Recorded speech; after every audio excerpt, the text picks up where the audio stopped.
তখনই ঘরের কোণে রাখা টেলিফোনটা কর্কশ শব্দে বেজে উঠল। নিস্তব্ধ রাতে সেই শব্দ যেন চাবুকের মতো লাগলো। বিরক্ত হয়ে ফোনটা তুলতেই ওপাশ থেকে ভেসে এলো ভারী এবং ঘন ঘন নিঃশ্বাসের শব্দ। সেই শব্দের শীতলতা নিরঞ্জন বাবুর শিরদাঁড়া দিয়ে নেমে গেল। তিনি কাঁপা গলায় প্রশ্ন করলেন, কে কে কথা বলছেন? ওদিকের নিঃশ্বাসের তীব্রতা বাড়ল। মনে হলো ফোনের ওপার থেকে কেউ যেন তার কানের কাছেই তপ্ত নিঃশ্বাস ফেলছে। নিরঞ্জনবাবু অস্থির হয়ে আবার বললেন, কে হলো? কোনো কথা বলছেন না কেন? এবার এক হাড় হিম করা ফিসফিসানি ভেসে এলো।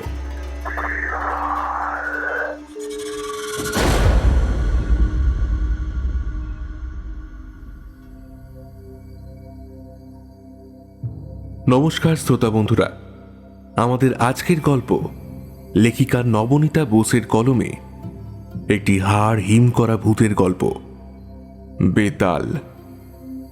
গল্পটির শেষে একটি টুইস্ট রয়েছে, তাই আপনাদের কাছে অনুরোধ গল্পটি শেষ অবধি শুনবেন।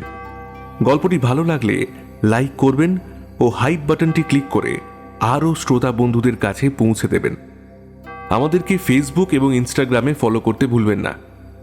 আমাদের সকল গল্পের পোস্ট সবার আগে সেখানে দেওয়া হয়। আমাদের ফেসবুক এবং ইনস্টাগ্রামের লিংক রইল ডেসক্রিপশন বক্সে। শুনতে থাকুন আজকের গল্প, বেতাল।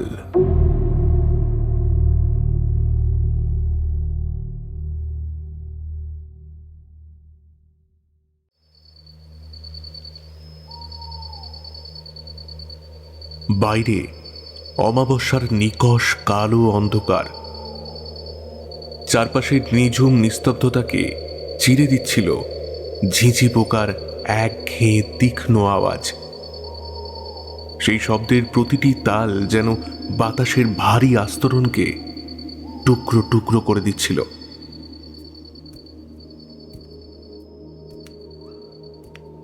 পরমার শোবার ঘরের দরজায় এসে দাঁড়ালো 5 বছরের রিনি। কিন্তু এই রিনিকে দেখে চেনার উপায় নেই। তার উস্কো খুস্কো এলোমেলো চুল, কোটরে বসা গোলাটে চোখ দুটিতে কোনো প্রাণের স্পন্দন নেই যেন। ডান হাতে ধরা একটা ভাঙা পুতুল, যার একটা চোখ উপড়ানো, সেটা তার হাত থেকে ঝুলে আছে অনেকটা কোনো মৃতদেহের মতো। রিনির মুখে ফুটে উঠেছে এক হিমশীতল অভিব্যক্তি, যা এই বয়সের শিশুর নিষ্পাপ মুখে দেখাটা অকল্পনীয়। সে ফিসফিস করে ডাকল,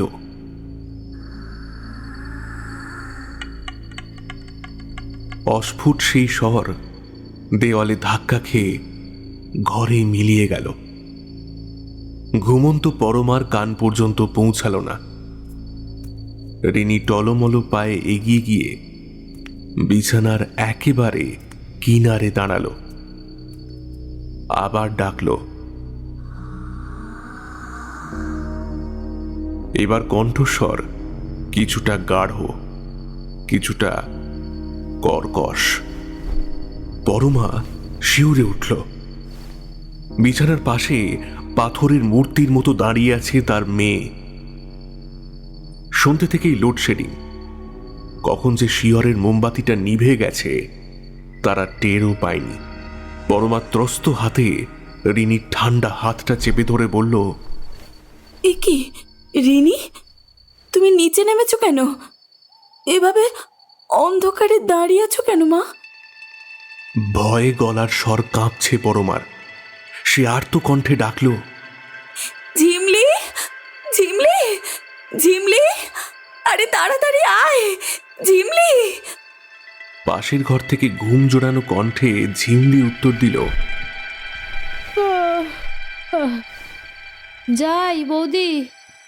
পরমা যখন রিনিকে সামলাতে ব্যস্ত, ঝিমলির চোখ হঠাৎ আটকে গেল জানলার গ্রিলে। বাইরের ফ্যাকাশে চাঁদের আলোয় বাগানের গাছপালাগুলো চেনা যাচ্ছিল না, কিন্তু জানলার গ্রিল আঁকড়ে ধরে দাঁড়িয়েছিল এক বীভৎস অবয়ব। সেটা মানুষ না ছায়া তা বোঝার উপায় নেই। পরমা পিছন ফিরে থাকায় দেখতে পেল না, কিন্তু রিনি দেখছে। তার সেই ঘোলাটে স্থির দৃষ্টি জানলার ওই ছায়াটার উপর নিবদ্ধ। ঠোঁটের কোণে মৃদু হাসি। ছায়াটা ধীরে ধীরে স্পষ্ট হচ্ছে। তার কোটরগত চোখে এক প্রচন্ড লালসা আর হিংস্রতা। ওই চোখের দিকে তাকাতেই ঝিমলির মনে হলো তার বুকটা কেউ পাথর দিয়ে চেপে ধরেছে। এক নিদারুণ অমঙ্গল আর হাহাকার যেন চুইয়ে চুইয়ে ঘরে ঢুকছে। শরীরের রক্ত হিম হয়ে এলো ঝিমলির। সে সর্বশক্তি দিয়ে চিৎকার করে উঠল, ওকে কে ওকে। ঝিমলির আর্তনাদে পরমা জানলার দিকে ফিরতেই দেখল একটা দীর্ঘ ছায়া জানলার পাশ দিয়ে অদ্ভুত দ্রুততায় সরে গেল। পরমার কপালে দুশ্চিন্তার ভাঁজ পড়ল। ঝিমলি তখন থরথর করে কাঁপছে, মুখ দিয়ে কোনো শব্দ বেরোচ্ছে না। পরমা নিজেকে সামলে নিয়ে দ্রুত ঘরের আলো জ্বালল। দেখল কারেন্ট এসে গেছে অনেকক্ষণ। আলোর ঝলকানিতে অন্ধকারের মায়া কাটল ঠিকই, কিন্তু আতঙ্ক কাটল না। পরমা দেখল রিনি তখনও পাথরের মতো স্থির হয়ে তার দিকে তাকিয়ে আছে। তার চোখে সেই অস্বাভাবিক ভাবটা এক চুলও কমেনি। পরমা জোর করে রিনিকে পাশের একটি চেয়ারে বসিয়ে কাঁপতে থাকা ঝিমলিকে এক গ্লাস জল এগিয়ে দিল। তারপর সাহসে ভর করে বাইরেটা একবার দেখে নিয়ে দ্রুত জানলাটা বন্ধ করে দিল। ঝিমলি তখনও ভয় সেটিয়ে কাঁপা কাঁপা গলায় সে বলল, আমি স্পষ্ট দেখেছি দিদিমণি, গ্রিলের বাইরে একটা বীভৎস মুখ। এ বাড়িতে নিশ্চয়ই কিছু আছে। আমি তো আগেই বলেছিলাম এই জায়গাটা আজকাল আমার কাছে কেমন যেন অমঙ্গলের মনে হচ্ছিল। পরমা তাকে থামিয়ে দিয়ে রিনির দিকে ইশারা করল। তারপর বলল, কি দেখেছিস তুই? চুপ কর এখন। নিশ্চয়ই কোনো গাছের ডালকে বাতাসে দুলতে দেখে অন্ধকারে ভয় পেয়েছিস। থেমে গেল ঝিমলি। একবার আর চোখে তাকালো রিনির দিকে। রিনি তখন এক অদ্ভুত ঘোরের মধ্যে। সে চেয়ারে বসে আপন মনে দুলে দুলে বিড়বিড় করে কিছু বলার চেষ্টা করছে, কিন্তু তার মুখ থেকে কোনো স্পষ্ট শব্দ বের হচ্ছে না। রিনি জন্ম থেকেই কথা বলতে পারে না। ডাক্তাররা আশ্বাস দিয়েছিলেন কথা বলতে তার কিছুটা সময় লাগবে, কিন্তু পরমার মনে হঠাৎ এক তড়িৎ প্রবাহ খেলে গেল।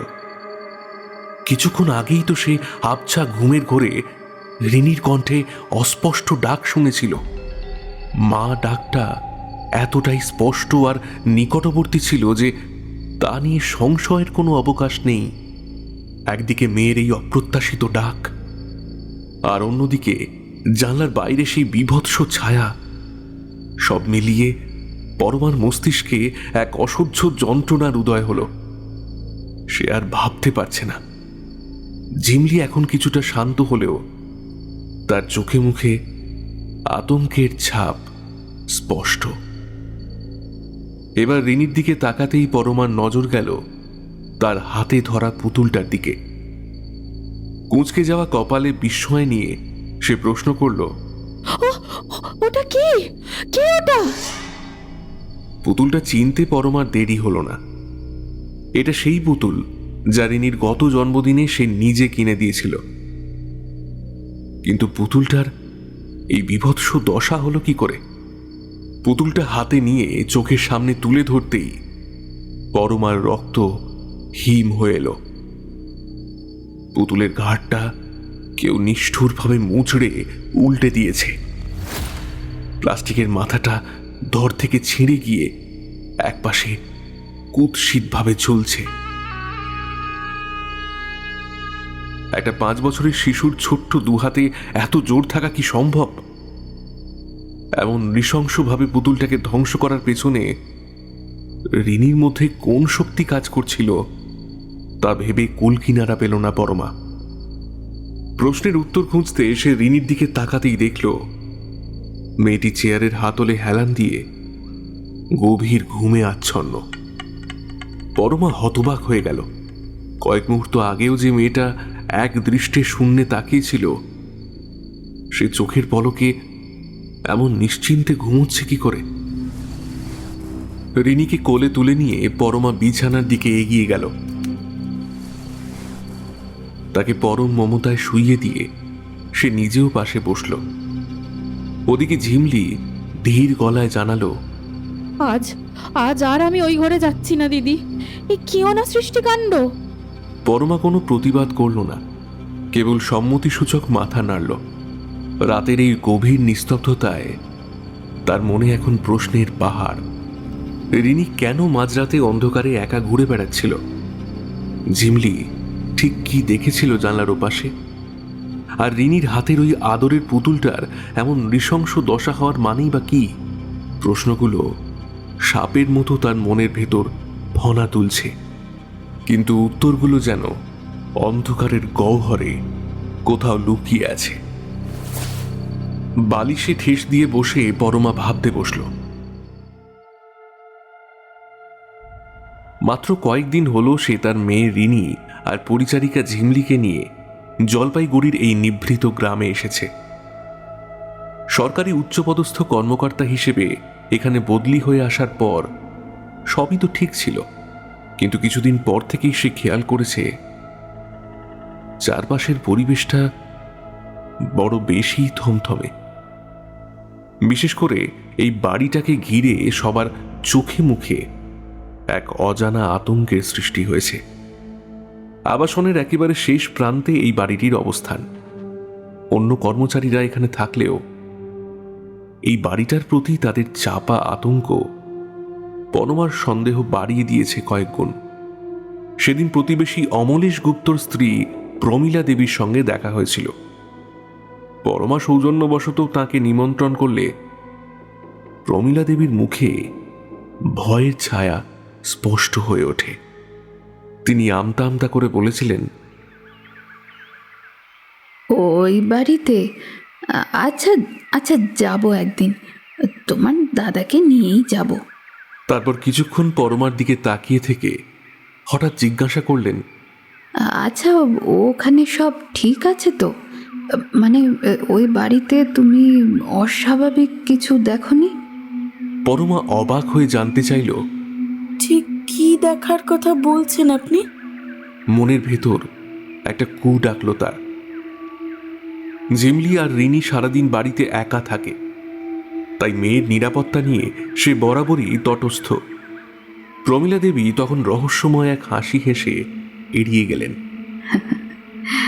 ও কিছু না, এমনি জিজ্ঞাসা করলাম।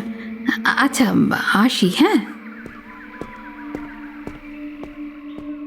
পরমা বুঝেছিল ভদ্রমহিলা কিছু একটা লুকোচ্ছেন। সেই স্মৃতি আজ রাতে পাথরের মতো তার বুকে চেপে বসল। এই শহর, এই বাড়ি, সবই যেন এক রহস্যের মায়াজালে বন্দী। এর সমাধান না হওয়া পর্যন্ত পরমার মুক্তি নেই।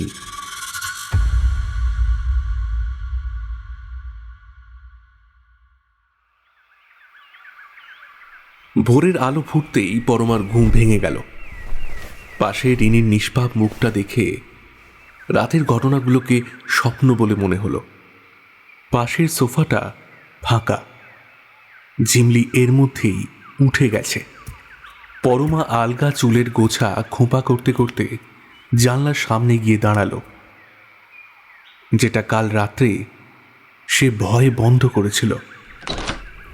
এক হ্যাঁচকা টানে জানলাটা খুলতেই হিমেল বাতাসের ঝাপটা ঘরে ঢুকল। দূরে উঁচু নিচু পাহাড়ের আড়াল থেকে সদ্য ওঠা সূর্য উঁকি দিচ্ছে। কুয়াশার চাদর মোড়া চা বাগানগুলো ভোরের আলোয় ঝলমলিয়ে উঠছে। বাতাসে চা পাতার স্নিগ্ধ সুবাস আর পাখির কলকাকলিতে চারপাশটা জীবন্ত। রাতের বীভৎসতাকে ভুলিয়ে দেওয়ার জন্য এই শান্ত পরিবেশটাই যথেষ্ট ছিল। এই স্নিগ্ধ সকালে পরমার মনে পড়ে গেল অতনুর মুখটা। ঠিক 1 বছর আগে এক পথ দুর্ঘটনায় হারিয়েছে তার স্বামীকে। পরমার সাজানো সংসারটা মুহূর্তেই ছারখার হয়ে গিয়েছিল।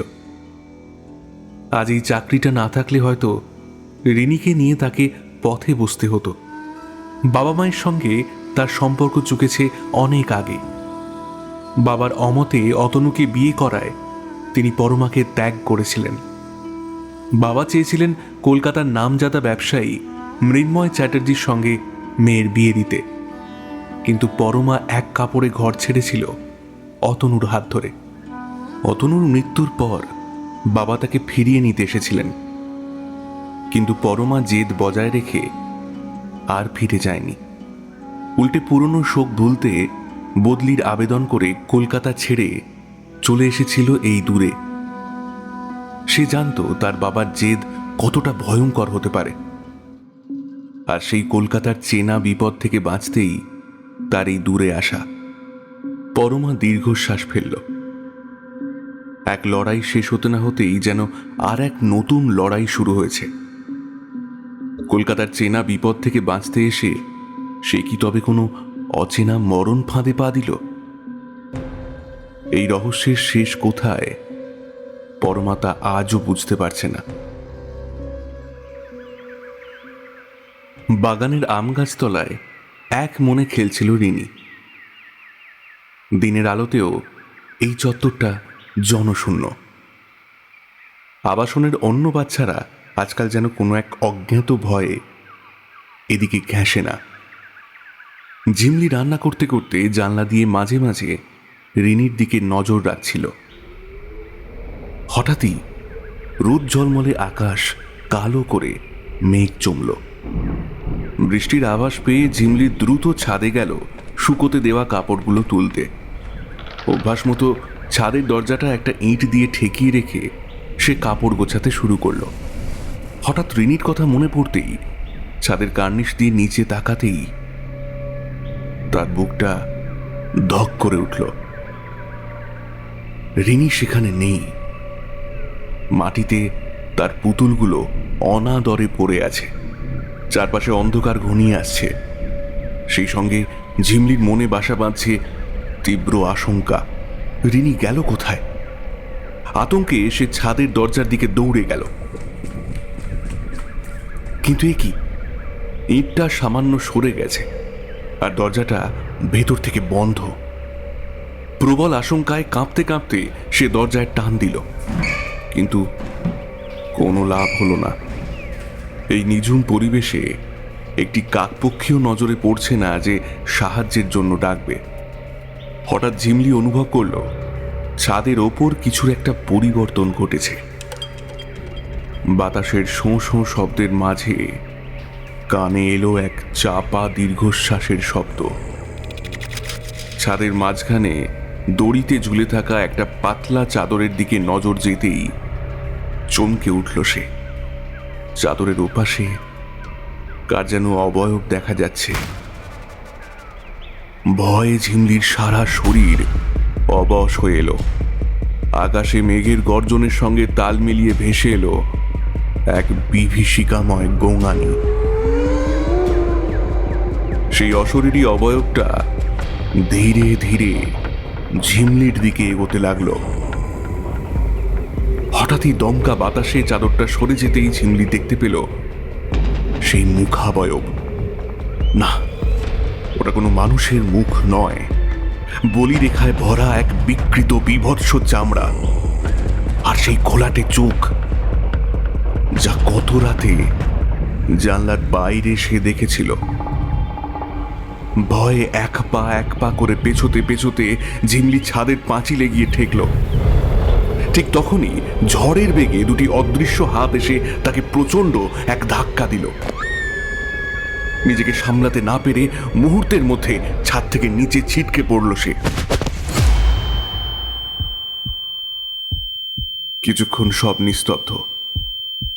তীব্র যন্ত্রণায় ঝিমলির মনে হলো তার হাড়গোড় সব গুঁড়িয়ে গেছে। মাথার নিচে চ্যাটচ্যাটে রক্তের উষ্ণতা অনুভব করল সে। অস্পষ্ট চোখে সে দেখল ধীর পায়ে রিনি এসে তার সামনে দাঁড়িয়েছে,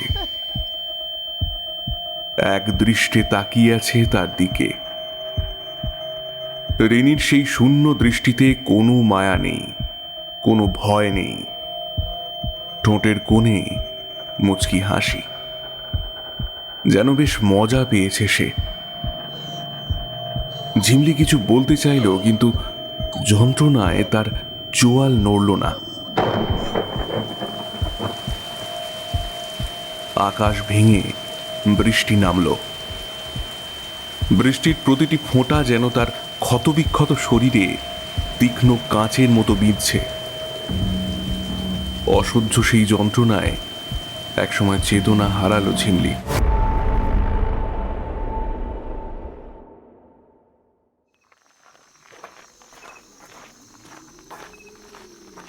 জলপাইগুড়ি স্টেশনে ট্রেন দেরিতে পৌঁছানোয় নিরঞ্জন চক্রবর্তীর আবাসনে আসতে রাত 9টা বেজে গেল। চারপাশ তখন নিস্তব্ধ। কুয়াশা ঘেরা পাহাড় আর আবছা আলোয় পুরো এলাকাটা এক ভৌতিক রূপ নিয়েছে। ভারী আর হিমশীতল বাতাসের মধ্যে দিয়ে হাঁটতে হাঁটতে নিরঞ্জনবাবু অনুভব করলেন তিনি যেন কোনো এক গভীর রহস্যের দিকে এগিয়ে যাচ্ছেন। চিঠির বর্ণনা অনুযায়ী একদম শেষের বাড়িটার সামনে এসে দাঁড়ালেন তিনি। বাড়িটার চারপাশে এক অশুভ ছায়া যেন বর্তমান। ওং দুর্গে স্মৃতা হরসি ভীতিম শেষযন্তঃ শুভম শুভনাশিনী রক্ষা করতু স্বাহা। মনে মনে এই ছোট্ট মন্ত্র বিড়বিড় করে নিয়ে দরজায় মৃদু টোকা দিতেই ভেতর থেকে পরমা বেরিয়ে এলো। পরমার ক্লান্ত ও বিধ্বস্ত চেহারা দেখে নিরঞ্জনবাবু চমকে উঠলেন। ওদিকে নিরঞ্জনবাবুকে দেখে পরমা যেন ধরে প্রাণ ফিরে পেল। কাকাবাবুর পায়ের ধুলো নিয়ে ভেতরের যন্ত্রণার কথা বলতে গিয়েও সে থমকে গেল। ঘরে তখন আবাসনের দুই প্রতিবেশী অমলেশ গুপ্ত আর পরমেশ্বর গাঙ্গুলি বসেছিলেন। নিরঞ্জনবাবুর সঙ্গে পরিচয় হওয়ার পর তারা বিদায় নিলেন। নিরঞ্জনবাবুর পরমার ডাকেই এখানে আসা। ঘরের কোণে রিনিকে দেখে চমকে উঠলেন তিনি। সে তার আরাম কেদারায় বসে আপন মনে ভাঙা পুতুল নিয়ে খেলছে। যেন বাইরের পৃথিবীর কোনো স্পন্দন তার কানে পৌঁছাচ্ছে না। মাথাটা তুলে ওপরে তাকাতেই একটা কালো বলয়কে ঘিরে থাকতে দেখলেন নিরঞ্জনবাবু। পরমা রুদ্ধস্বরে বলল, কলকাতা অবধি সব ঠিক ছিল নিরঞ্জন কাকা, কিন্তু এখানে আসার পর থেকে সব কিছু কেমন গোলমাল হয়ে যাচ্ছে। আমি না ঠিক বুঝতে পারছি না, বোঝাতেও পারছি না। নিরঞ্জনবাবু তাকে থামিয়ে দিয়ে শান্ত গলায় বললেন, ফোনে যা বলেছিলে সব বুঝেছি। এখন বলো, তোমার পরিচারিকা ঝিমলি কেমন আছে? সেদিন আমি সময় মতো বাড়ি না ফিরলে ঝিমলিকে বাঁচানো অসম্ভব হতো।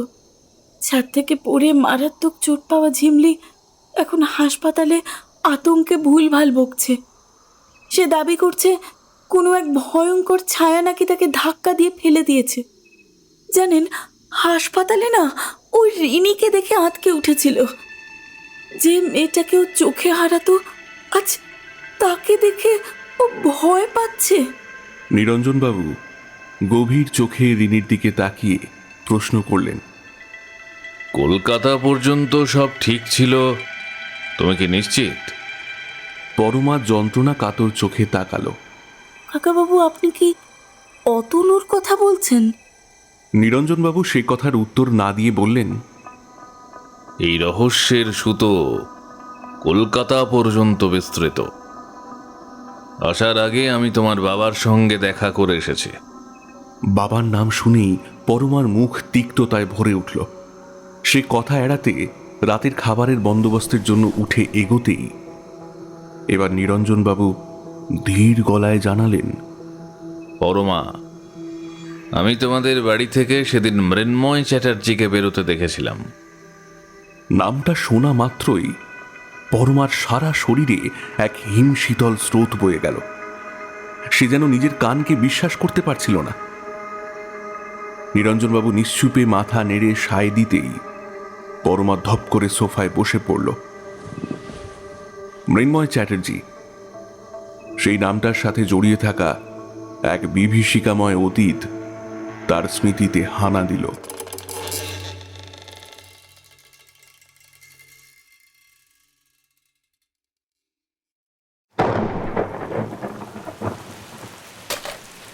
গভীর রাতে এক মৃদু শব্দে নিরঞ্জনবাবুর ঘুম ভেঙে গেল। সারাদিনের ক্লান্তিতে বসার ঘরে কখন চোখ লেগে এসেছিল তিনি টের পাননি। ঘর এখন অন্ধকারে ডুবে আছে। লোডশেডিং। বাইরে বৃষ্টির শব্দের মাঝে ঘন ঘন বিদ্যুতের চমক ঘরটাকে ক্ষণিকের জন্য স্পষ্ট করে তুলছে। সেই আলোয় তিনি দেখলেন একটি ছোট ছায়ামূর্তি ধীর পায়ে ঘর থেকে বেরিয়ে যাচ্ছে। নিরঞ্জনবাবু শোয়ার আগে বাড়ির চারদিকে মন্ত্রপুত গণ্ডি এঁকে দিয়েছিলেন, তাই বাইরে থেকে কারো প্রবেশ অসম্ভব। তবে কি ওটা রিনি? কিন্তু এই অন্ধকারে একটা ছোট্ট শিশু এভাবে ঘুরে বেড়াচ্ছে কেন? বিছানা ছেড়ে পা টিপে টিপে তিনি বসার ঘরে এলেন। গুটগুটে অন্ধকারে সবকিছু কেমন অদ্ভুত আর জীবন্ত মনে হচ্ছে। নিরঞ্জনবাবু এগোতেই মনে হলো পাশ দিয়ে শীতল বাতাসের এক ঝাপটা বয়ে গেল, যেন কোনো এক অদৃশ্য উপস্থিতি তার গা ঘেঁষে সরে গেল। হঠাৎ তাঁর নজর পড়ল রিনির আরাম কেদারাটার দিকে। ওটা নিজে থেকেই দুলে উঠছে, যেন কোনো অদৃশ্য সত্তা তাতে বসে দুলছে। দেওয়াল ঘড়ির টিকটিক শব্দ এই নিস্তব্ধতায় আরো ভয়াবহ হয়ে উঠেছে। হঠাৎ এক দমকা বাতাসে জানলার পাল্লা দুটো সশব্দে খুলে গেল। বাইরে থেকে ভেসে আসছে একটি বিড়ালের কান্নার মতো করুণ গোঙানি। নিরঞ্জনবাবু বুঝলেন অশুভ শক্তিটি ভীষণ আক্রোশে ঘরে ঢোকার চেষ্টা করছে, তাই বিভিন্নভাবে মায়ার জাল বুনছে সে। কিন্তু তার দেওয়া গণ্ডি টপকাতে পারছে না, কিংবা হয়তো টপকে ফেলেছে। তিনি দ্রুত জানলাটা বন্ধ করে দিলেন। জানলার ওপারে আছড়ে পড়া ঝড়ের তাণ্ডব আরো বাড়ল। নিরঞ্জনবাবু বুঝলেন এই অতিপ্রাকৃত শক্তিকে বেশিক্ষণ ঠেকিয়ে রাখা কঠিন। তিনি শান্ত হয়ে মাটিতে বসে পাঞ্জাবির ভেতর থেকে পদ্মবীজের মালা বের করলেন।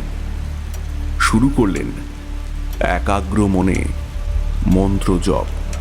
ওম ক্রিং কল্লাই নমঃ শ্মশান বাসিন্যৈ ঘোরদংশ্চাবৈ মম রক্ষ রক্ষ হুং ফট স্বাহা। আশ্চর্যজনকভাবে তার সাধনার তীব্রতায় বাইরের তাণ্ডব ধীরে ধীরে স্তিমিত হয়ে এলো। একসময় সবকিছু শান্ত হলো এবং ঘরের আলো জ্বলে উঠল। মায়ের চরণে প্রণাম জানিয়ে নিজের ঘরে ফিরতেই নিরঞ্জনবাবুর নজর গেল মেঝের দিকে। জানলার ফাঁক দিয়ে আসা বৃষ্টির জলে মেঝের কিছুটা অংশ ভিজে গেছে, আর সেখানে স্পষ্ট ফুটে উঠেছে কয়েকটি ছোট্ট পায়ের ছাপ। নিরঞ্জনবাবুর কপালে চিন্তার ভাঁজ পড়ল।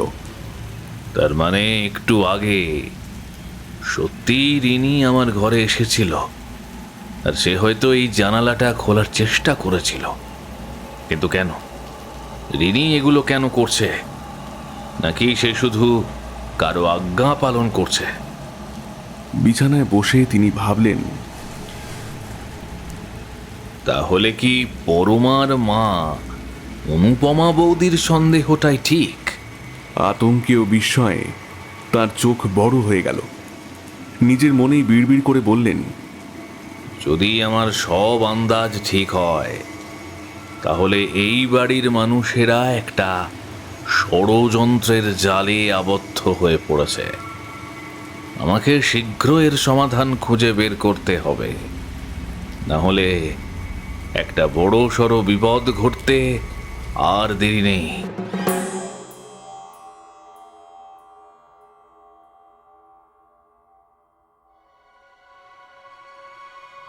ঝিমলিকে হাসপাতাল থেকে বাড়ি ফিরিয়ে আজই প্রথম অফিসে যোগ দিল পরমা। ঝিমলি ওই অভিশপ্ত বাড়িতে ফিরতে চায়নি, কিন্তু নিরঞ্জনবাবুর আশ্বাসে শেষমেশ রাজি হয়েছে। নিরঞ্জনবাবু খোঁজ নিয়ে জেনেছেন গভীর রাতে পাড়ার অনেকেই ওই বাড়ির আশেপাশে এক অবয়বহীন কালো ছায়া ঘুরতে দেখেছে।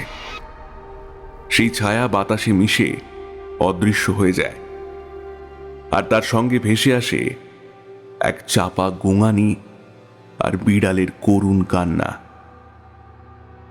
সেই শব্দ রাতের নিস্তব্ধতাকে আরো বিভীষিকাময় করে তোলে। আজ অফিস থেকে ফেরার পথে এক খাবারের দোকানের সামনে পরমার চোখ আটকে গিয়েছিল এক পরিচিত অবয়বের ওপর। লোকটি একটি নীল রঙের গাড়িতে উঠতে যাচ্ছিল। পরমা তৎক্ষণাৎ ড্রাইভারকে গাড়ি ঘোরানোর নির্দেশ দিল। সতর্কতার সঙ্গে কিছু দূর পিছু নেওয়ার পর নীল গাড়িটি একটি হোটেলের সামনে থামল। পরমা দূর থেকে লক্ষ্য করেছিল গাড়ি থেকে যে মানুষটি নামল তাকে এই জনমানবহীন তল্লাটে দেখার কল্পনাও করেনি পরমা। লোকটি আর কেউ নয়, মৃন্ময় চ্যাটার্জি। পরমার বুকের ভেতরটা ধক করে উঠল। এটা কি নিছক কাকতালীয় নাকি নাকি কোনো গভীর ষড়যন্ত্রের অংশ? পুরনো দুঃস্বপ্নগুলো কি তবে আবার ফিরে আসছে? আতঙ্কে আর সংশয়ে পরমার কপালে দুশ্চিন্তার ভাঁজ আরো গভীর হয়েছিল। প্রায় পালিয়ে এসেছিল সে।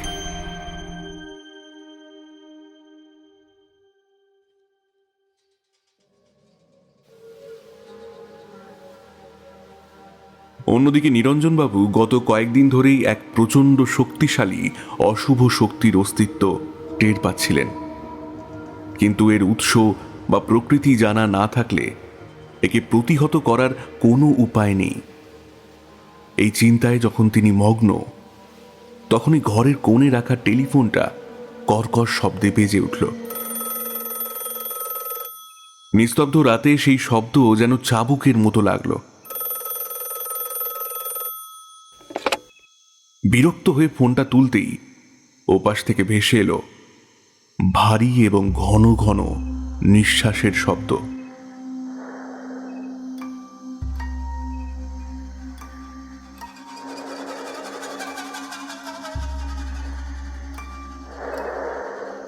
সেই শব্দের শীতলতা নিরঞ্জনবাবুর শিরদাঁড়া দিয়ে নেমে গেল। তিনি কাঁপা গলায় প্রশ্ন করলেন, কে কথা বলছেন? ওদিকের নিঃশ্বাসের তীব্রতা বাড়ল। মনে হলো ফোনের ওপার থেকে কেউ যেন তার কানের কাছেই তপ্ত নিঃশ্বাস ফেলছে। নিরঞ্জনবাবু অস্থির হয়ে আবার বললেন, কে হলো? কোনো কথা বলছেন না কেন? এবার এক হাড় হিম করা ফিসফিসানি ভেসে এলো।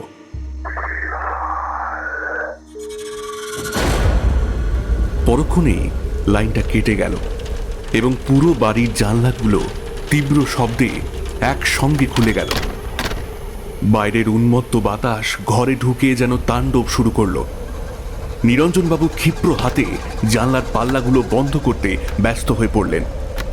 ঠিক সেই সময় ঝিমলির ঘরে থাকা রিনি আপন মনে খেলা ছেড়ে উঠে দাঁড়ালো।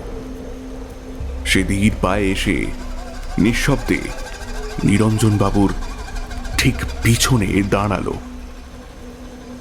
জানলাগুলো আটকে নিরঞ্জনবাবু ঘুরতেই রিনিকে দেখে চমকে উঠলেন। রিনির চোখে মুখে আজ এক অতল শূন্যতা, যেন সে কোনো ঘোরগ্রস্ত জগতের বাসিন্দা। সেই অসাড় দৃষ্টি নিয়েই রিনি তার ছোট্ট আঙুল তুলে জানলার বাইরের এক অন্ধকারের দিকে ইশারা করল। নিরঞ্জনবাবু জানলার কাঁচ দিয়ে রিনির নির্দেশিত দিকে তাকালেন। দেখলেন দূরে এক বিশাল ঝাঁকড়া গাছের নিচে দাঁড়িয়ে আছে এক বীভৎস অবয়ব। তার পায়ের কাছে বসে আছে এক কালো বিড়াল, যে তীক্ষ্ণ দৃষ্টিতে তাকিয়ে আছে তাদের দিকে। সেই দৃশ্য এতটাই ভয়াবহ যে নিরঞ্জনবাবুর দীর্ঘদিনের আধ্যাত্মিক সাধনা আর জ্ঞান যেন এক নিমেষে ধূলিসাৎ হয়ে গেল। তাঁর বুকের ভেতরটা বরফের মতো শীতল হয়ে এলো। তিনি অনুভব করলেন এই পরিবারকে গ্রাস করতে আসা শক্তিটি কোনো সাধারণ প্রেতাত্মা নয়, এ এক আদিম এবং চরম অমঙ্গলের ছায়া। ফোনের সেই অশরীরী নিঃশ্বাস আর উচ্চারণ করা নামটি এবার তার কাছে স্পষ্ট হল। এই ভয়ঙ্কর সত্তাই হল বেতাল।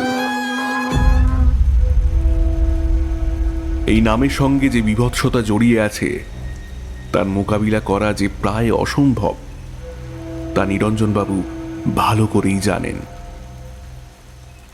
এক চরম এবং অসম লড়াইয়ের মুখে দাঁড়িয়ে তার সমস্ত শরীর ভয়ে শিউরে উঠল। ওদিকে এই প্রবল ঝড় বৃষ্টির তাণ্ডব উপেক্ষা করে পরমা যখন বাড়ির সামনে এসে থামল, তখন চারদিক নিশ্ছিদ্র অন্ধকারে ঢাকা।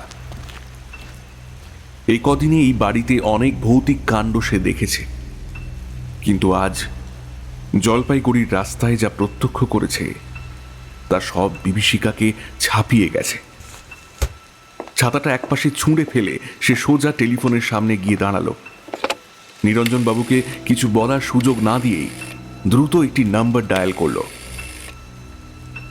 ওপার থেকে এক গম্ভীর কণ্ঠস্বর ভেসে আসতেই পরমা উত্তেজিত হয়ে উঠল। নিজের জেদ বজায় রাখতে আর কত ক্ষতি করবেন আমার? আপনাকে বাবা বলতেও আমার ঘৃণা হয়। সব ভুলে নতুন করে বাঁচতে চেয়েছিলাম, সেখানেও আপনার আপত্তি। মৃন্ময়কে নিয়ে এবার কোন খেলায় মেতেছেন আপনি? আমি তাকে আজ জলপাইগুড়ি হোটেলে দেখেছি, নিজের চোখে দেখেছি, তাই মিথ্যে বলে এড়াবার চেষ্টা করবেন না। ওপার থেকে আদিনাথ বসুর সেই গুরু গম্ভীর কণ্ঠস্বর ভেসে এলো। তুই কি বলছো আমি জানি না। আমি সব সময় তোমার মঙ্গল চেয়েছি।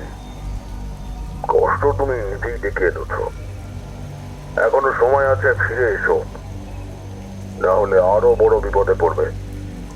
সামান্য থেমে তিনি আবার বললেন,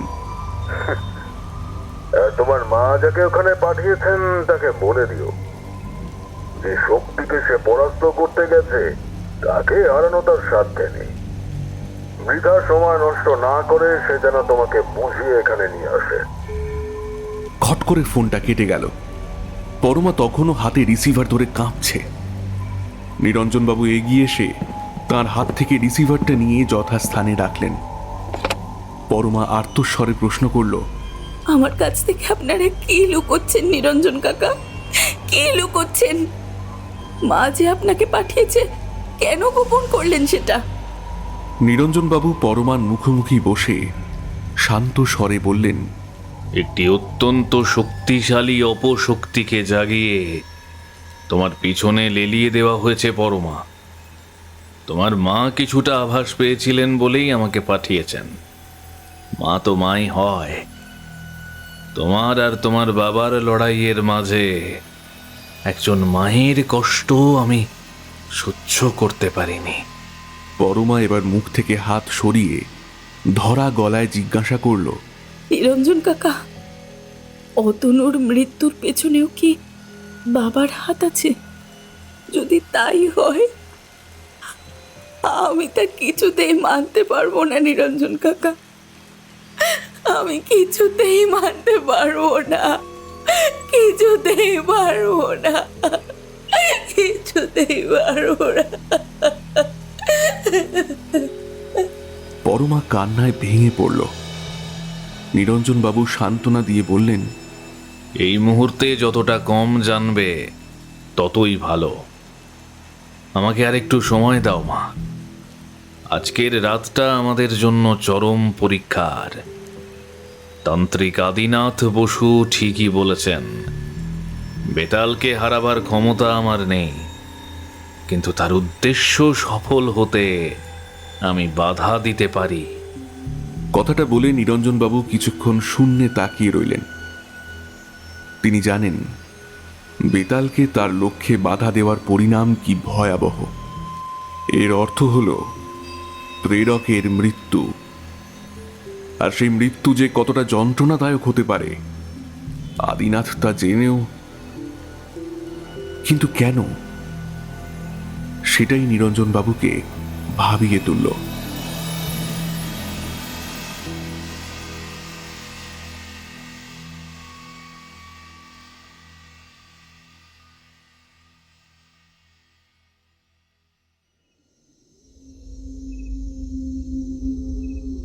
পার্বত্য ভূমির নিঝুম অন্ধকারে আদিনাথের হৃদয়ে আজ এক প্রলয়ঙ্কর যুদ্ধের দামামা বেজেছে।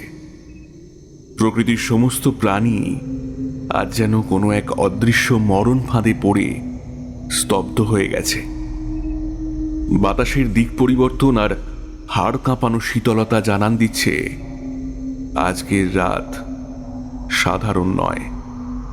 আজ রাতে যে আদিম অপশক্তি বেতাল জাগ্রত হতে চলেছে তাকে রুখে দেওয়া মানেই সাক্ষাৎ যমরাজকে নিমন্ত্রণ জানানো।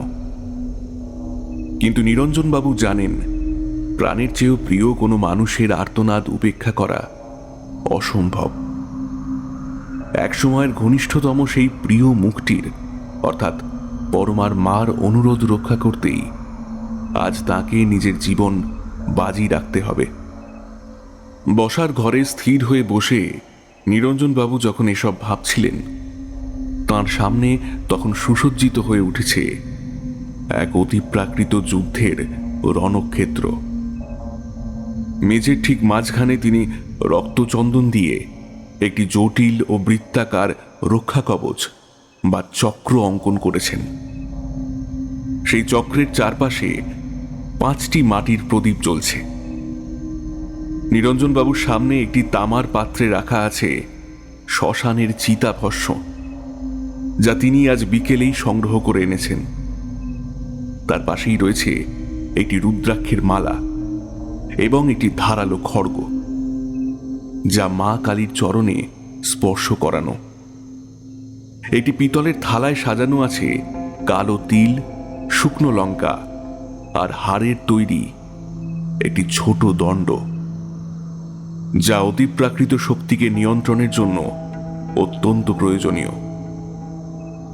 ধূপদানিতে জ্বলছে বিশেষ এক প্রকার জটামাংসী ও ধুনো, যার কটু ও তীব্র গন্ধ সারা ঘরের বাতাসকে ভারী করে তুলেছে।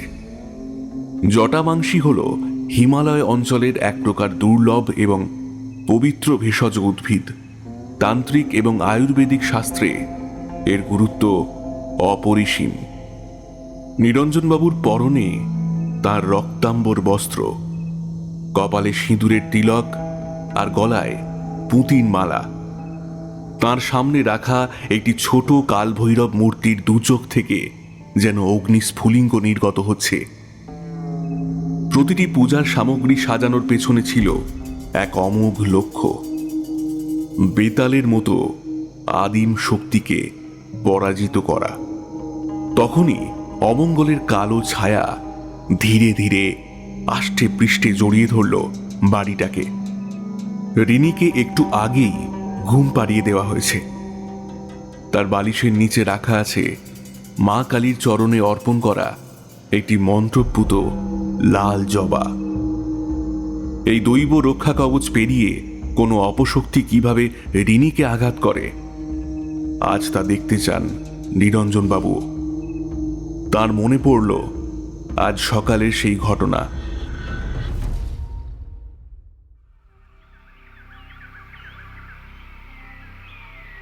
কালীবাড়ি থেকে ফেরার পথে নীল রঙের একটা গাড়ি তার পথ আটকেছিল। গাড়ি থেকে অবলীলায় নেমে এলো কলকাতার চ্যাটার্জি অ্যান্ড সন্সের কর্ণধার মৃন্ময় চ্যাটার্জি। কুটিল হাসিতে মুখ ভরিয়ে সে দম্ভের সাথে বলেছিল,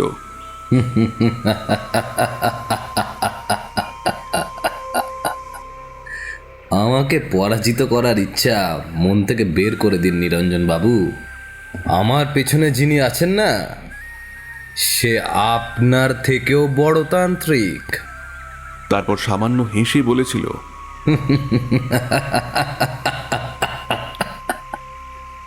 ভাবলেন আমি জানলাম কিভাবে? আমার লোক প্রতিটা মুহূর্তে আপনাদের পিছনে নজর রাখছে। পরমাকে আমি পরাজিত করেই ছাড়ব। নিরঞ্জনবাবু ধীর ও শান্ত কণ্ঠে উত্তর দিয়েছিলেন, জানি মৃন্ময় বাবু, জানি। তবে সবারই নিজস্ব রণকৌশল থাকে।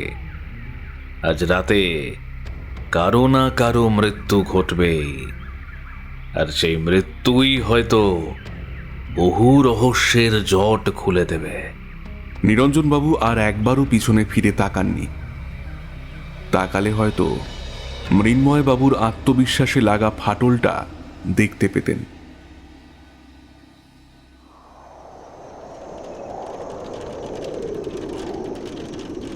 বাইরে তখন প্রলয়ঙ্কারী ঝড় শুরু হয়েছে। ঝড়ের প্রতিটি ঝাপটা যেন বাড়িটাকে গুঁড়িয়ে দিতে চাইছে। জানলার পাল্লাগুলো বাতাসের প্রচণ্ড আঘাতে আর্তনাদ করে উঠছে। পাশের ঘরে রিনিকে আগলে ধরে পরমা যখন আতঙ্কে কাঁপছে, নিরঞ্জনবাবু তখন বসার ঘরে পদ্মবীজের মালা হাতে নিয়ে তীব্র বেগে মন্ত্রপাঠ শুরু করলেন। ওং ক্রিং হুং রিং ফট অকাল স্থূল বেতলয় মম গৃহং রক্ষ রক্ষ অশুভ বিনাশায় বিনাশায় সর্বতন্ত্রিক বন্ধনং ছিন্নং কুরু কুরু। মা কালীর আজ্ঞায় দাহ দাহ পচ পচ হুং ফট স্বাহা। তার কণ্ঠস্বর ঝড়ের গর্জনকে ছাপিয়ে এক অলৌকিক ধ্বনি তৈরি করল। তিনি মনে মনে ইষ্টদেবীকে স্মরণ করে বললেন, মা, আজ এই লড়াই প্রকৃতির শুভ শক্তির সঙ্গে অশুভের। দেখি মা, আজ তোর কত ক্ষমতা। হঠাৎ এক প্রচণ্ড দমকা হাওয়ায় পরমার ঘরের জানলাটা সশব্দে খুলে গেল। ঘরের একমাত্র বাতিটি দপ করে নিভে গিয়ে নেমে এলো নিকষ কালো অন্ধকার। ঠিক সেই মুহূর্তে এক অলৌকিক সুরে বেজে উঠল রিনির কণ্ঠ। পরমা এক জায়গায় পাথর হয়ে দাঁড়িয়ে পড়ল। রিনি জন্ম থেকে কথা বলতে পারে না। সেই রিনির মুখে মা ডাক। সে অশ্রুসিক্ত চোখে বিছানার দিকে তাকাতেই দেখল রিনি উঠে বসেছে। পরমা গভীর আবেগে রিনিকে বলল, আর আর আর একটিবার আমাকে মা বলে ডাক, মা, আর একটিবার ডাক। এই ডাক শোনার জন্য যে আমার বুকের ভিতরটা কবে থেকে ব্যাকুল হয়ে আছে। আর একটিবার ডাক। তার দু চোখে যেন এক না পাওয়াকে পাওয়ার আকাঙ্ক্ষা জন্মালো। ঠিক তখনই তার শরীরের পিছনে জমাট বাঁধতে শুরু করলো এক কুৎসিত অন্ধকারের বলয়। সেই গাঢ় কুয়াশা থেকে এক বীভৎস মুখাবয়ব বেরিয়ে এলো। তার গায়ের চামড়া পচে যাওয়া লাশের মতো ঝুলে আছে। চোখ থেকে চুঁইয়ে পড়ছে লালসার আগুন। পরমা কিছু বোঝার আগেই সেই অন্ধকার থেকে বেরিয়ে আসা মুখটি তার কানের কাছে মুখ এনে ফিসফিসিয়ে বলল, এই চমৎকারকে সারা জীবনের জন্য ধরে রাখতে পারবি তুই।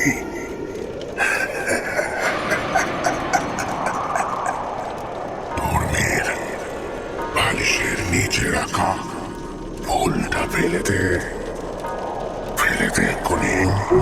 পরমার শরীরের রক্ত হিম হয়ে এলো। ঘরের দেওয়ালগুলো যেন রক্তবর্ণ ধারণ করেছে। একবারের জন্য মনে হলো ওই শক্তি যা বলছে তা করলেই কি তবে রিনি আমাকে মা বলে ডাকবে? ওই তো দুপা মাত্র এগোলেই বালিশের তলায় রাখা আছে সেই মন্ত্রপুত ফুল। ওটাকে ফেলে দিলেই রিনি। ঠিক তখনই পাশের ঘর থেকে নিরঞ্জন বাবুর বজ্রকণ্ঠের চিৎকার ভেসে এলো। না পরমা, ওসব প্রেতের মায়া মোহে ভুলো না, মন শক্ত করো। মুহূর্তের মধ্যে ঘরের আবহ বদলে গেল। বিছানার ওপর বসে থাকা রিনির অবয়বটি যেন হঠাৎ করেই দীর্ঘ হয়ে উঠল। তার কণ্ঠস্বর হয়ে উঠল এক আদিম পিশাচের মতো। সে বিভৎস গলায় কোনো এক প্রাচীন মন্ত্র জোরে জোরে পাঠ করতে শুরু করলো।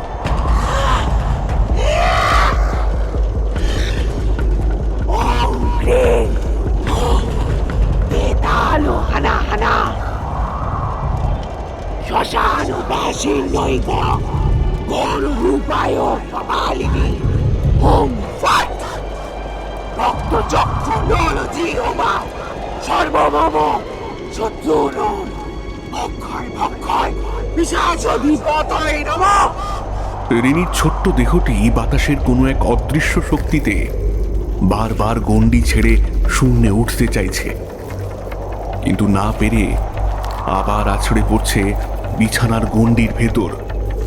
তার চোখ দুটি উল্টে গিয়ে কেবল সাদা অংশ দেখা যাচ্ছে। পরমা চিৎকার করতে গিয়েও দেখল তার কণ্ঠ রোধ হয়ে গেছে। ওদিকে নিরঞ্জন বাবু দরজার আড়াল থেকে চিৎকার করে আদেশ দিলেন, ওকে শান্ত করো পরমা, নিজের সবটুকু মমতা দিয়ে চাপটে ধরো ওকে। গতি ছাড়লে ওকে আর বাঁচানো যাবে না। পরমা পাগলের মতো ছুটে গিয়ে নিজের মেয়েকে বুকের মধ্যে চেপে ধরল। তখন রিনির শরীর থেকে নির্গত হচ্ছিল এক অসহ্য হিম শীতল স্রোত। বাইরের সেই অশরীরী প্রেত শক্তি বারবার নিরঞ্জন বাবুর মরণপণ মন্ত্রের দেওয়ালে বাধা পেয়ে পশুর মতো গর্জাতে লাগলো। মনে হচ্ছিল যেন সহস্র অশরীরী আত্মা একসাথে জানলার বাইরে নখ দিয়ে আঁচড়াচ্ছে। সারা রাত ধরে চলল এক মহাযুদ্ধ। একদিকে প্রাচীন শক্তির অধিকারী বেতাল, অন্যদিকে নিরঞ্জন বাবুর অটুট সাধনা। ঘরের কোণে কোণে যেন আগুনের ফুলকি আর অন্ধকারের ছায়া একে অপরের সঙ্গে কুস্তি লড়ছে। অবশেষে ভোরের প্রথম আলোর ছোঁয়ায় ঝড়ের তাণ্ডব স্তিমিত হয়ে এলো। রিনির অস্বাভাবিক শরীরটা একসময় নিস্তেজ হয়ে বিছানায় শান্ত হয়ে শুয়ে পড়ল। ঠিক সেই মুহূর্তে বাড়ির চারপাশ কাঁপিয়ে এক বিকট চিৎকার শোনা গেল। এক প্রবল গোঙানিতে মনে হলো যেন কোনো এক অতিপ্রাকৃত সত্তা প্রচণ্ড যন্ত্রণায় পরাজিত হয়ে নরকের অতলে বিলীন হয়ে যাচ্ছে। সেই আর্তনাদ এতটাই তীব্র ছিল যে ঘরের আসবাবপত্র থরথর করে কেঁপে উঠল। ওদিকে পাখিদের কলকাকলিতে চারিদিক মুখরিত হলো। বিপদের কালো মেঘ কেটে গিয়ে এক নতুন সূর্যের লাল আভা চা বাগানের ওপর ছড়িয়ে পড়ল। ঠিক সেই সময় নিস্তব্ধতা ভেঙে ঝনঝন করে বেজে উঠল বাড়ির টেলিফোনটা।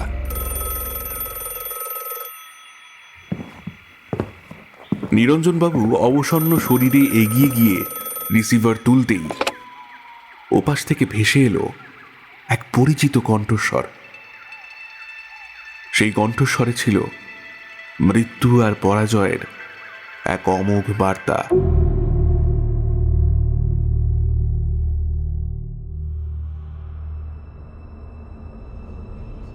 এরপর থেকে কেটে গেছে একটি দীর্ঘ অস্থির দিন। রিনিকে নিয়ে হাসপাতাল আর বাড়ির চৌকাঠ মারাতে মারাতে পরমার নাভিশ্বাস উঠেছিল।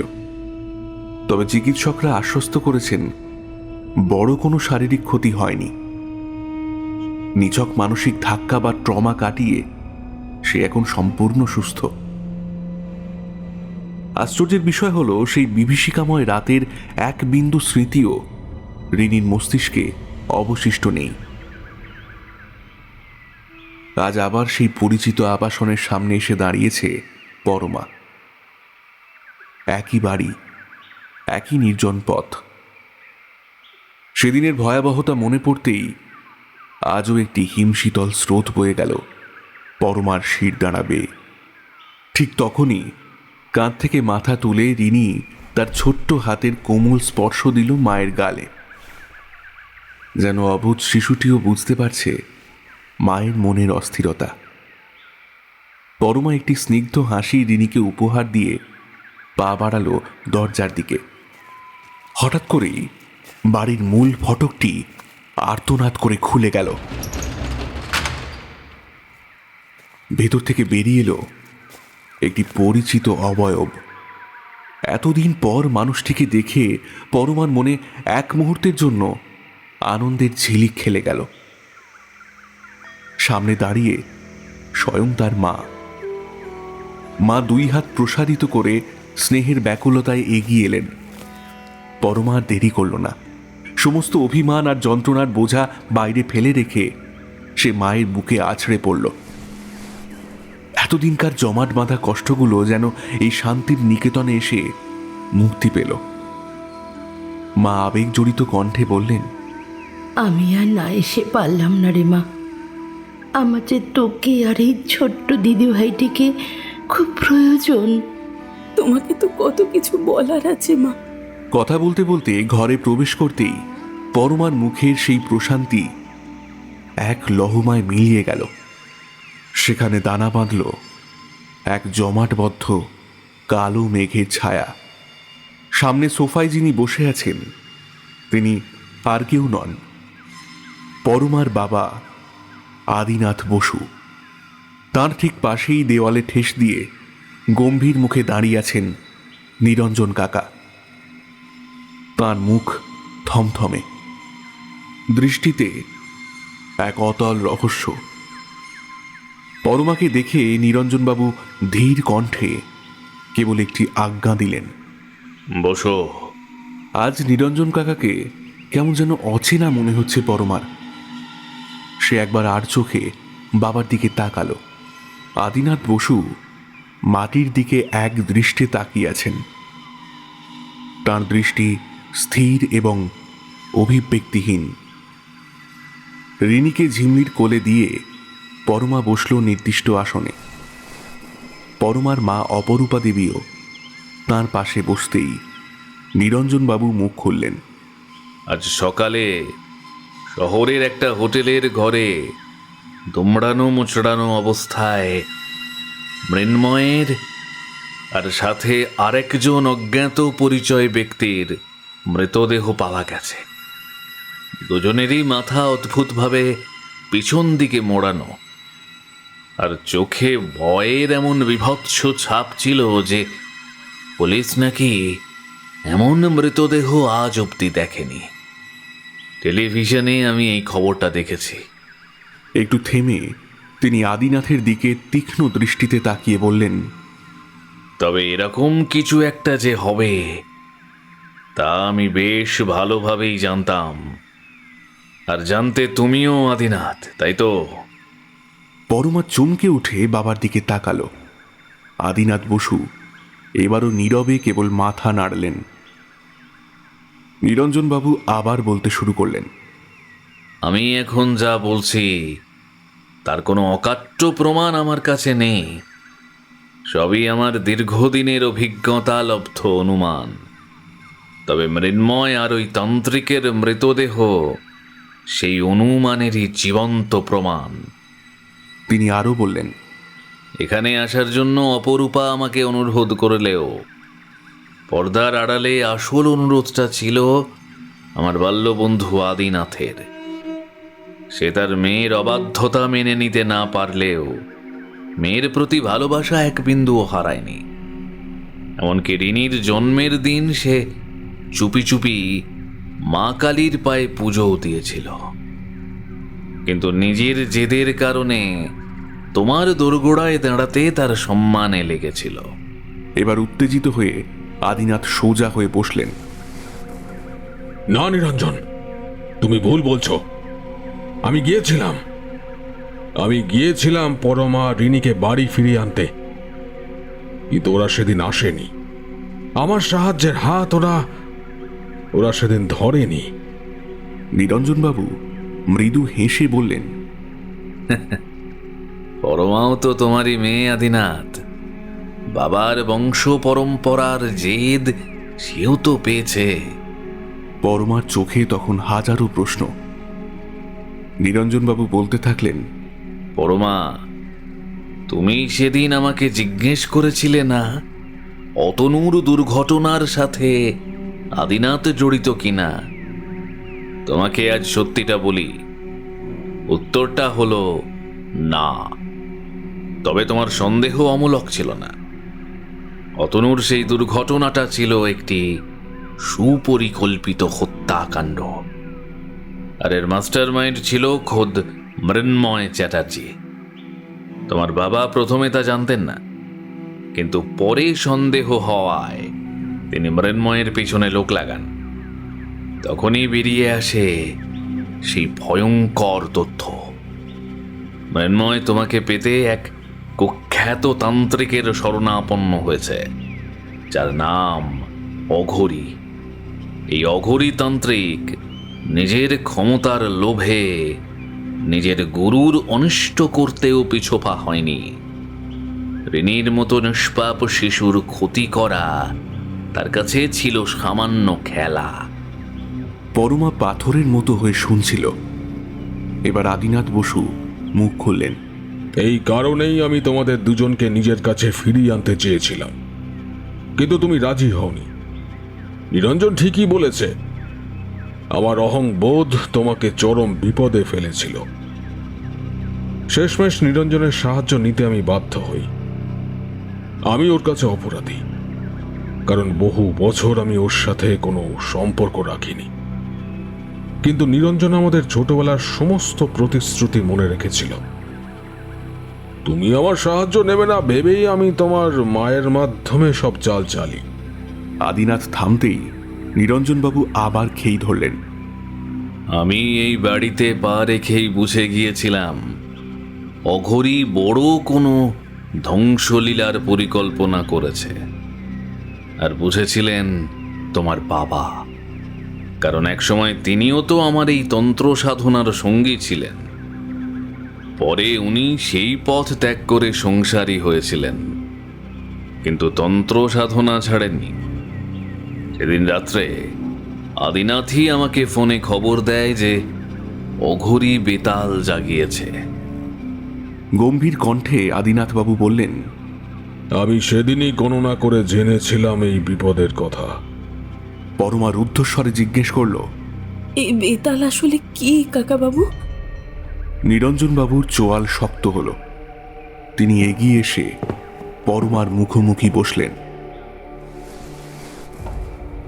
দেখো পরমা, আমাদের জানার বাইরেও একটা জগৎ আছে, আর সেই জগতে এমন অনেক অপশক্তি আছে যা বড়ই সাংঘাতিক, আর যা দিয়ে মানুষ তার ইচ্ছা পূরণ করতে পারে। বেতাল এমন এক অপশক্তি যাকে হারানো প্রায় অসম্ভব।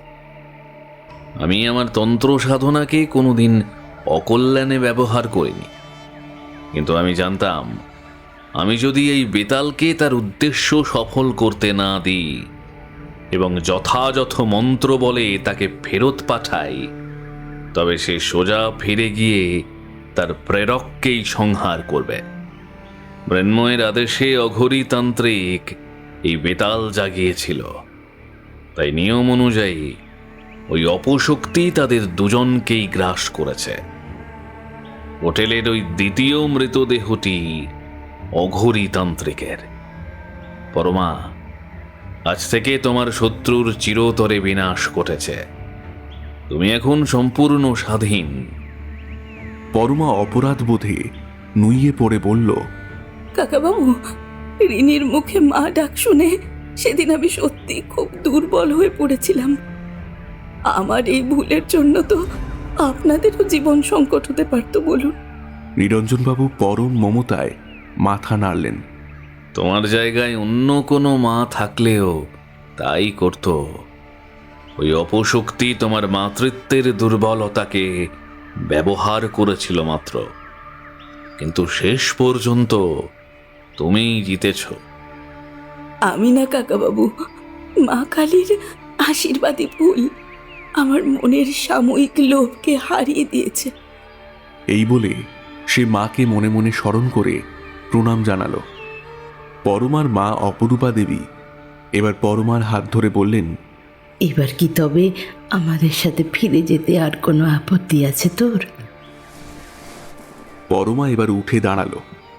ধীর পায়ে এগিয়ে গিয়ে সে তার বাবা আদিনাথ বসুর পায়ে হাত দিয়ে প্রণাম করল।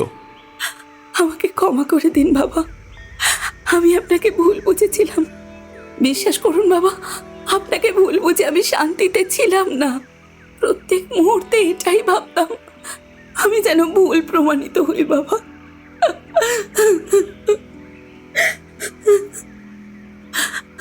মেয়ের স্পর্শ আর ক্ষমা ভিক্ষা আদিনাথের দীর্ঘদিনের পাহাড় সম পাথরকে গলিয়ে দিল। তার চোখের কোণ ভিজে এলো। তিনি মেয়ের মাথায় হাত রেখে আশীর্বাদ করলেন এবং পরম নির্ভরতায় রিনিকে নিজের কোলে তুলে নিলেন। রিনিও কোনো এক অজানা টানে তার দাদুর বুকে নিশ্চিন্তে মুখ গুঁজল। আদিনাথের ঠোঁটে ফুটে উঠল এক নির্মল হাসি, যেন রাতের বিভীষিকা ভোরের রোদে মিলিয়ে গেছে। নিরঞ্জন চক্রবর্তীর কাজ এবার শেষ হলো। তার মুখে ক্লান্তি নেই, কেবল এক গভীর প্রশান্তি খেলা করছে। তিনি দেখলেন আদিনাথ আর পরমার মিলন, দেখলেন নিষ্পাপ রিনির হাসি। একটি কৃষ্ণপক্ষের সমাপ্তি ঘটে শুক্লপক্ষের সূচনা হয়েছে। ঘরের বাইরের পরিবেশ এখন আশ্চর্য রকম শান্ত। রাতের সেই প্রলয়ঙ্করী ঝড়ের আর কোনো চিহ্ন নেই। পরমা তার বাবা মায়ের পাশে বসে এক নতুন দিগন্তের স্বপ্ন দেখতে লাগল, যেখানে আর কোনো রহস্য নেই, কোনো ভয় নেই। আছে কেবল অটুট ভালোবাসা আর বিশ্বাসের এক নতুন সকাল।